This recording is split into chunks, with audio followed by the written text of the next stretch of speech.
Olá pessoinhas, belezeira? Simbora para mais um vídeo, simbora para mais um Linux Class. Estou aqui numa maratona gravando vários vídeos para vocês. Espero que vocês estejam curtindo essa nova série. E hoje nós falaremos sobre comandos sequenciais, os separadores desses comandos sequenciais e também o comando history e o alias. Simbora para o vídeo.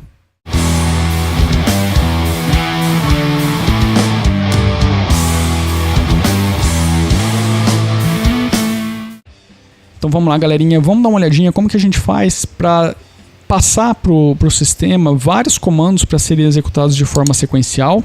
E também vamos dar uma olhadinha no comando history e no alias, apesar de eu já ter comentado lá na primeira Linux Class, mas vamos dar uma olhadinha de novo aqui, tá ok? Bom, a gente tem três tipos de separadores para você inserir os comandos e para que eles sejam executados. Cada um deles se comporta de uma forma completamente diferente. O separador ponto e vírgula, ele vai executar todos os comandos que você passar no seu shell, no seu terminal, de forma a não se preocupar se existe algum erro em algum deles, ou seja, se você vai passar três comandos e um deles está errado ou tem um exit code diferente de 0, ele vai continuar executando os posteriores, tá ok? Então, por exemplo, se eu tiver aqui um ls espaço -la ponto e vírgula eco teste, eco teste ponto e vírgula sei lá, echo root. Ele vai executar todos os comandos, mesmo que qualquer um deles tenha algum tipo de erro, tá ok? Tá aqui, ele fez tudo isso, vai me mostrar o root, ele fez o ls e não me mostrou nada no echo teste porque a variável não existe. Se eu voltar aqui, por exemplo, e digitar um echo 2, porque a gente sabe que vai gerar um erro isso daqui, não existe o comando echo 2, você vai ver que ele vai me mostrar o /root no final. Tá lá. Ele deu o erro do comando, mas ele continuou executando sem problema nenhum. Essa, na verdade, é a grande diferença para o separador e-comercial duplo, na verdade, quando a gente tem isso daqui, ó.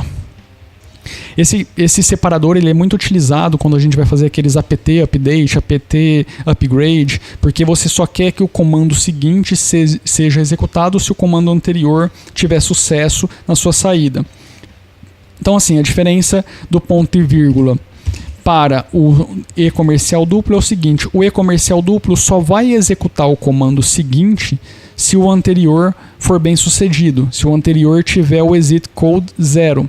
Tá? Se a gente voltar nessa situação onde todos os comandos não vão gerar erro nenhum, todos eles serão executados. Eu vou mostrar aqui no teste, tá ok? Agora, se eu tiver algum erro, vou colocar de novo o echo 2 aqui. Se eu tiver algum erro em algum dos comandos sendo executados, o posterior a ele não será executado. Vamos fazer um teste. Tá aqui, a gente não viu o /root aqui embaixo, que foi a saída mostrada em todos os outros, porque o comando 2 ele gerou um erro, ele não existe o echo 2. Tá ok? Então, quando você tem o separador e-comercial duplo, os comandos só poderão ser executados quando os seus anteriores forem verdadeiros, forem válidos, tá? Tiverem o exit code 0. E a gente também tem o separador pipe, que são os dois traços na vertical. Esse separador ele é um pouquinho diferente do e-comercial duplo. Ou seja, se eu tiver essa situação aqui, eu estou dizendo que... peraí, deixa eu completar. Se esse comando for verdadeiro... Se o primeiro comando for verdadeiro, o comando que está antes do pipe, o segundo comando não será executado. Tá ok? Esse segundo comando só será executado se o primeiro comando não for verdadeiro. Tá? E no caso do terceiro comando, porque nós temos 3 entradas aqui, ele só será executado se o primeiro e se o segundo comandos não forem verdadeiros. Tá, ok? Esse pipe aqui ele significa ou. Pipe significa ou seja, esse primeiro comando será executado ou esse segundo comando será executado ou o terceiro comando será executado. Neste caso aqui ele só vai executar o primeiro comando porque o primeiro vai ser verdadeiro, tá, ok? A gente não está vendo nenhum erro nele. Então se eu gerar, por exemplo, se eu puser aqui um ls2 e mandar exibir o echo, eu vou tirar o erro do segundo comando. Ele vai dar um erro no primeiro comando e só vai executar o echo test. Só que ele não vai me mostrar nada, porque eu não tenho aqui vamos definir aqui, aliás, vamos colocar o teste 2 porque aí fica fácil da gente visualizar. Tá aqui, vartroy2. O primeiro comando gerou um erro, então ele vai exibir o valor do comando 2. Agora vamos fazer uma situação onde os 2 primeiros retornaram um erro e a gente vai exibir o valor do till root. Então vamos lá, é o till root que eu vou exibir. Ou seja, o primeiro comando não foi válido, o segundo comando não foi válido, então ele vai exibir o terceiro comando. Tá, ok? Então é assim que funcionam esses separadores. Quando a gente tem um ponto e vírgula, todos serão executados, independente se existe erro ou não em cada um deles. Quando a gente tem o duplo E comercial, o segundo comando só será executado se o primeiro for ok, tá, ok, não tiver erro. O terceiro comando só será executado se os 2 anteriores também estiverem ok. E quando a gente tem o duplo pipe, né, que são as duplas, a reta na vertical dupla, o segundo comando só será executado se o primeiro comando retornar um erro e assim sucessivamente, ou seja, se o terceiro comando só será executado se os 2 anteriores retornarem um erro. Então é assim que funcionam esses separadores. E a gente também tem aqui o comando history. Para que ele serve? Para mostrar os últimos comandos executados. Quando a gente mexe aqui na setinha do teclado para cima e para baixo, a gente tem acesso a esse histórico, tá, ok? Lembra que a gente também fez um echo hisfile para saber aonde que está o arquivo de histórico, tinha o hisfile size para saber qual que é o tamanho do arquivo onde esse histórico está sendo armazenado, e a gente tem o history que vai me mostrar, se eu digitar history, ele vai me mostrar o histórico do que está sendo digitado aqui no meu bash.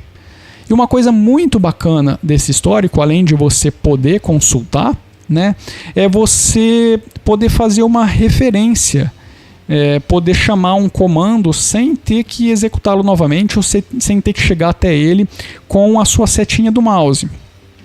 E como que a gente faz isso? Aliás, existem várias dicas aqui em cima disso aqui. Se a gente inserir um exclamação duplo, 2 exclamações, um seguido do outro, a gente vai executar o último comando arquivado aqui dentro do histórico de comandos, ou seja, o history. Se eu der esse duplo exclamação, você vai ver que ele vai executar o history novamente. Ele executou, vou voltar, vixe, não tem como voltar, deixa eu digitar um ls aqui para a gente ver isso acontecendo. Então aqui eu vou digitar o duplo exclamação, ele digitou ls novamente, ou seja, ele está recuperando o último comando guardado ali no histórico.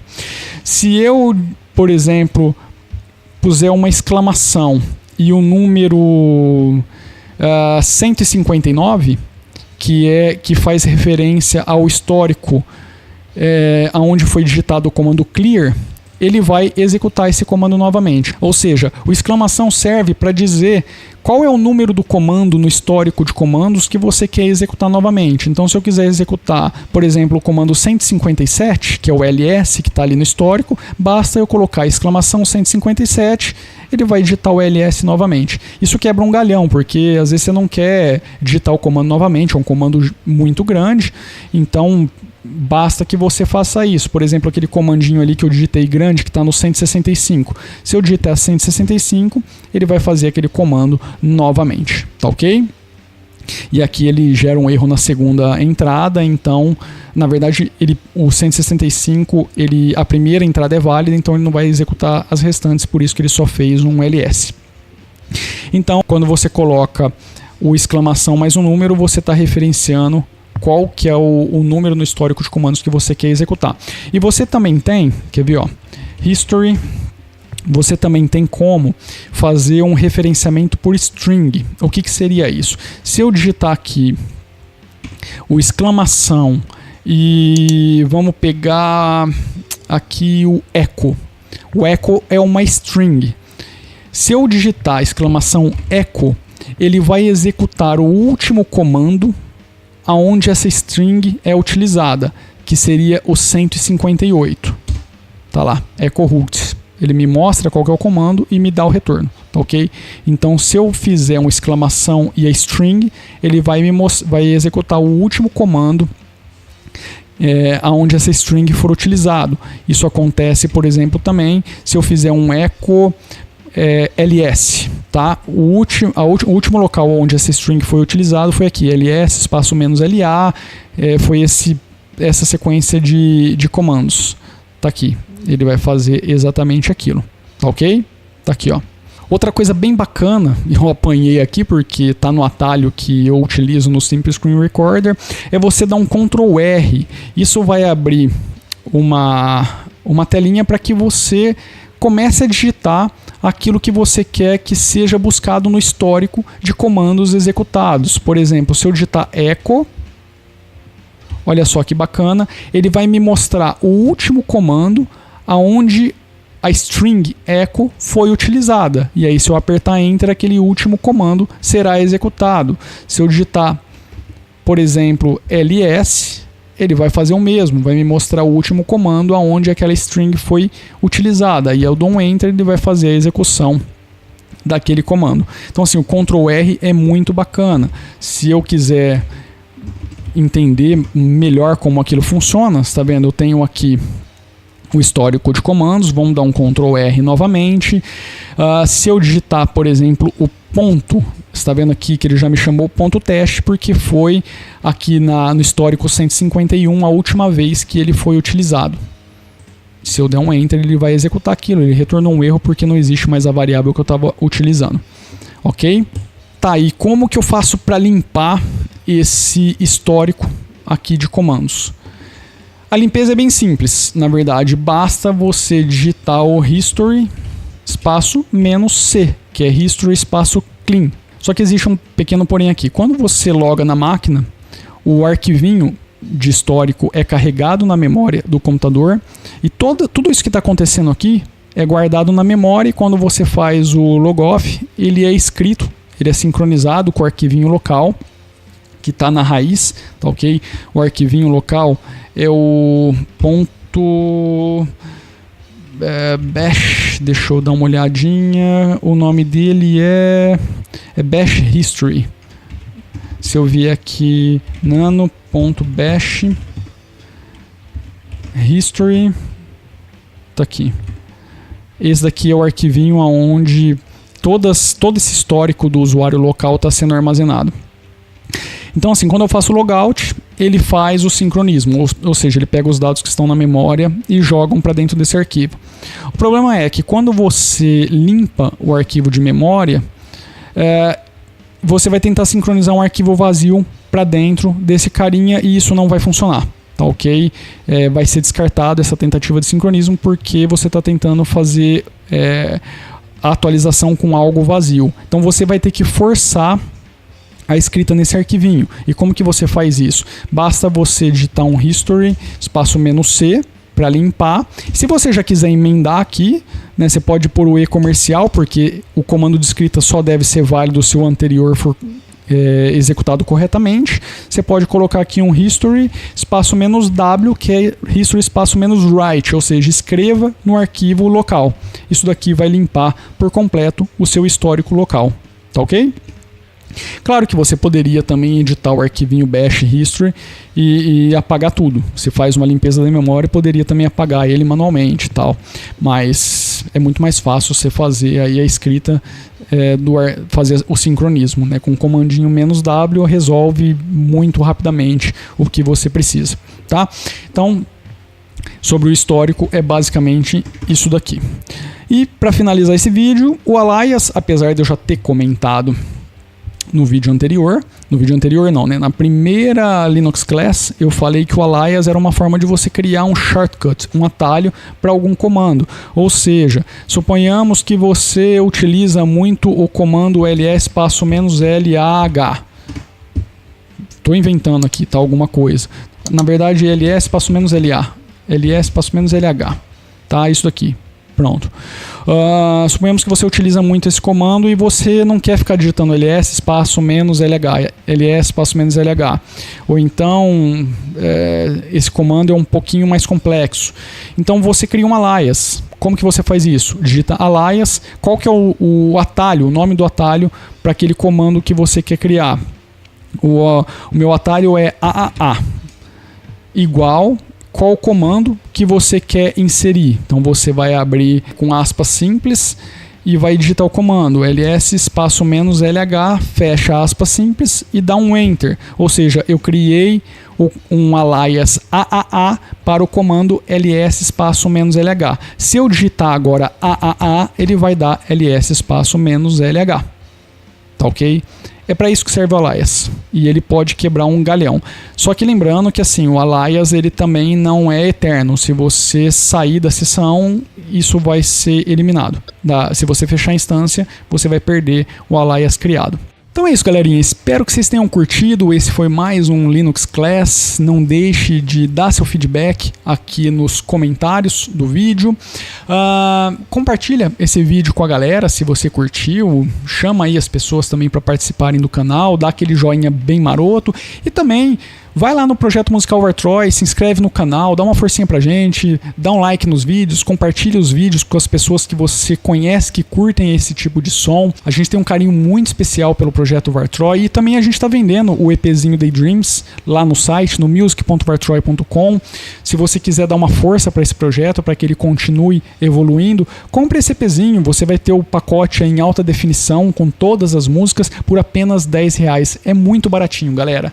Tá ok? Isso daí vai dar uma força enorme pro projeto, para ele continuar se desenvolvendo, continuar crescendo, continuar fazendo música para vocês. Beleza? Então eu vou ficando por aqui. Um grande abraço. Fui!